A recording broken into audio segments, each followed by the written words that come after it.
වතුර යට යමක් හැංගිලා ඉන්නවා. ඔබට ඒක පේනවද? මේ වීඩියෝ එකේ පේන විදිහට මිනිසුන් සහ තල්මසුන් අතර මෙවැනි සමීප හමුවීම් ඔබ හිතනවට වඩා වැඩියෙන් සිද්ධ වෙනවා.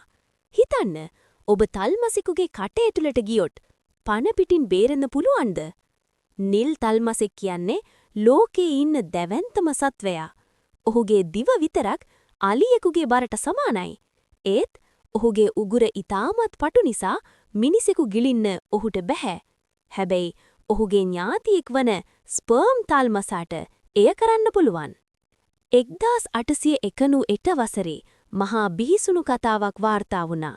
ජේම්ස් බාට්ලි නැමැති මිනිසෙක්ව තල්මසෙකු ගිල දැමූ බවත්, දිනකට පසු ඔහු පණ පිටින් බේරාගත් බවත් එහි සඳහන් වුණා.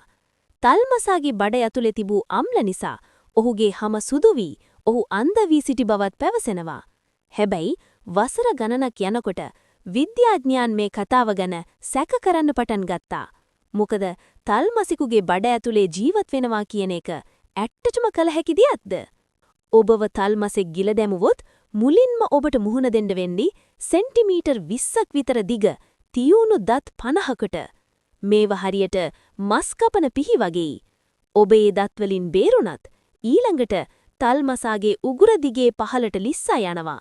එතන ඉතාමත් අඳුරුයි. වගේම හුස්ම ගන්න ඔක්සිජන් නැහැ. ඒ වෙනුවට එහි පිරී තියෙන්නේ විෂ සහිත මීතේන් වායුවයි. තල්මසාගේ උගුරේ මස් පිඬු ඔබව තද කරන අතරේ ඔබේ හම දිය කර දමන හයිඩ්‍රොක්ලෝරික් අම්ලය ශරීරය පුරා තැවරෙන්න පටන් ගන්නවා. ඊළඟට ඔබ වැටෙන්නේ තල්මසාගේ බඩවල් හතරෙන් ලොකුම බඩ ඇතුළටයි. මෙහිදී ඔබට මඳ ආලෝකයක් දකින්න ලැබෙන්න පුළුවන්.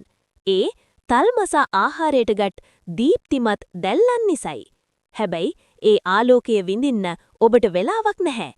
එක් බඩක සිට තවත් බඩකට ඔබව තල්ලු කරන විට ශක්තිමත් අම්ල මගින් ඔබේ ශරීරය සම්පූර්ණයෙන්ම දිය කර දමනවා.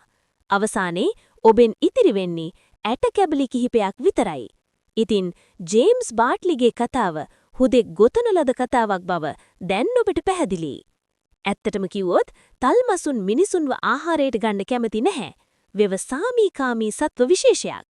මේ මහා සාගරයේ ජීවත් වන දැවැන්තයන් ගැන අපි මීට වඩා ගරු කළ යුතුයි. සෝබාදහමේ තියෙන මේ පුදුමාකාර සමතුලිතතාවය කොයිතරම් බිහිසුණු වුණත් ඒක හරිම සුන්දරයි.